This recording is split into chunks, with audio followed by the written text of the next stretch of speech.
Okay, for today, we're going to work with the other parts of this. We've done multiplication and division, so now we're going to mess around with a little bit of addition here. So we're going to take binomial radical expressions, we're going to combine them, we're going to add and subtract radicals, and then we're going to do some multiplying these. Now, this particular section kind of deals with things that we've done in the past, but we're going to use them in different ways. So here we go with this. So when we start talking about this, just is very similar to like terms and like and not like terms. So if we talk about like radicals, the square root of 5 and 4 square roots of 5, those are like. The third root of 5x and the third root, let's go 4 times the third root of 5x. Those are like radicals. Let's say we take the 5 times x, the square root of xy, and then we compare that with negative 3x and the square root of xy. Now, those are exactly like radicals. Now, this last one that I wrote down, those are not like terms, but they're like radicals. Now, for it to be a like radical, the index and the radicand must be the same. So in that case, both those two are the same. Not like, so let's say I take the square root of 3 and I put with the square root of 5. Let's say I take the square root of 3x and the third root of the square root of 3x. These are not like because the index is different. This is a 2, this is a 3. Let's say I take, so what I always think about this is very similar to like terms. My eyes have to go to, if I want to find out if they're like, my eyes have to go to the index and the radicand. They must match up exactly. Now, let's say that they do match up exactly. What can I do with this and what happens? So if I do these two problems, so they go all mathy here on me, and that may be making it a little bit confusing as far as how to read this. Notice that the index of these two are the same. The radicands in these two are the same. So what I do is I take those things and I add them up. So for instance, this is like, let's say that this is like 2x plus 3x. When I take those two, well, my variable ends up to be x. And then I go 2 plus 3. So I would get 5x. That's what's happening here. Only this time we got a different variable. We got the nth root of x. Down here, same thing. This ends up to be a minus b times the nth root of x. All right, same thing. Same exact concept, same thing with this. Now let's apply this a little bit here. So on this one, my eyes first go to index, same. Radicand, same. That means I can combine these. So I get 17 minus 14.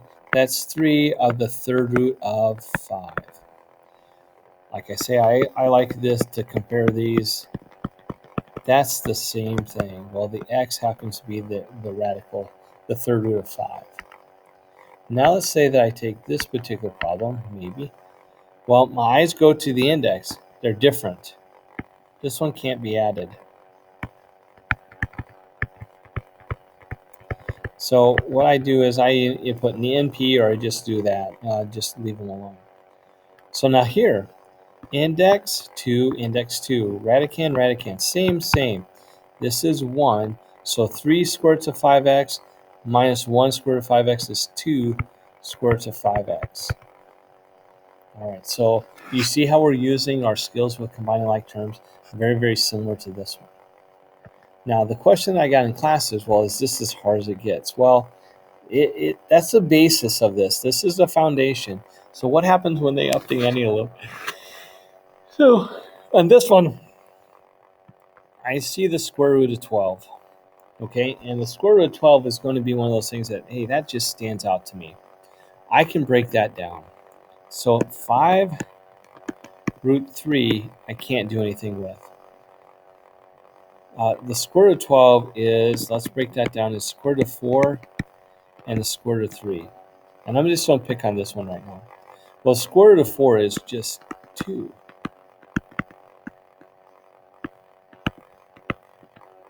So that's what I get so far. Now let's go on to that next one. That's 75. The 2 just comes along here. 75 is a perfect square, 25 times 3. Well, this is really, that's really 5. So 5 times 2 is 10 root 3.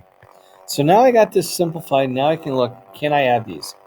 Well, the index is always the same. The radicand is the same for these. So, well, it's just, I know it's going to be square root of 3. And let's add them up. 5 plus 2 is 7. 7 plus 10, 17. So it's going to be 17 times square root of 3. Now, that's it for as far as the addition and subtraction. It really kind of flows like what I was saying. Now, let's worry about binomial multiplication. Okay, so we got to use either the FOIL or the box method. I'm really good at FOIL, so that's what I'm going to stick with. What this ends up being is just repeated usage of the distributive property. I don't multiply 1 times 4. I don't multiply 1 times 3 square roots of 3. It's 7. I don't multiply negative 2 times this. I get 8 square roots of 7. And then I don't multiply here. Now this last one's a little bit harder. 2 times 3 is 6. Square root of 7 times square root of 7 is the square root of 49. Okay, so 4 stays the same. 3 square roots of 7 plus 8 square roots of 7, that's 11 square roots of 7. Now this last thing, that's kind of unique. So let's kind of do this.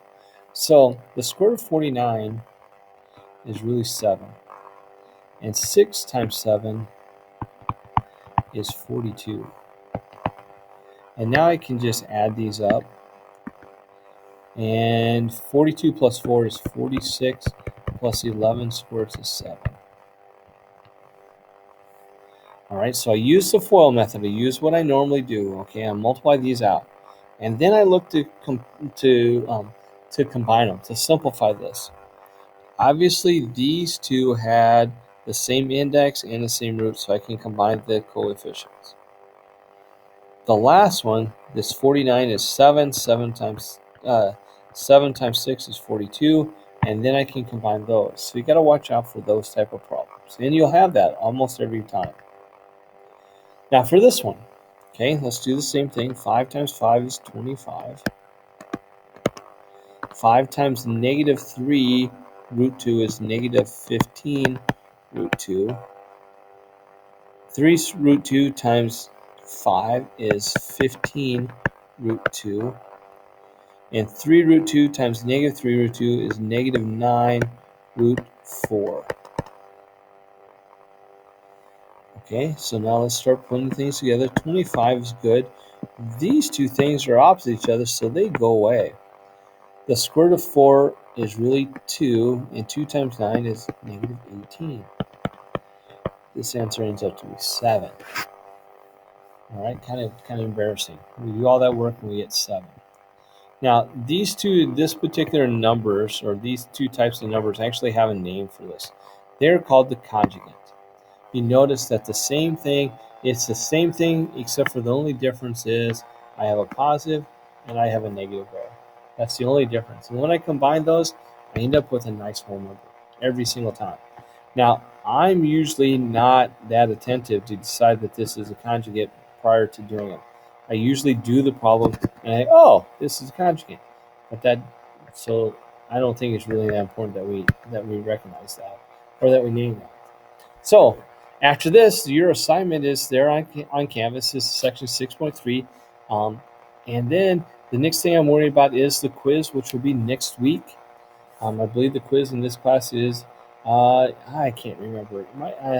It's sometime next week, either Tuesday or Wednesday. So please make sure that you're doing that. We'll probably end up having to take that quiz via Zoom during a 7th period. So we'll kind of communicate a little bit more about that coming up.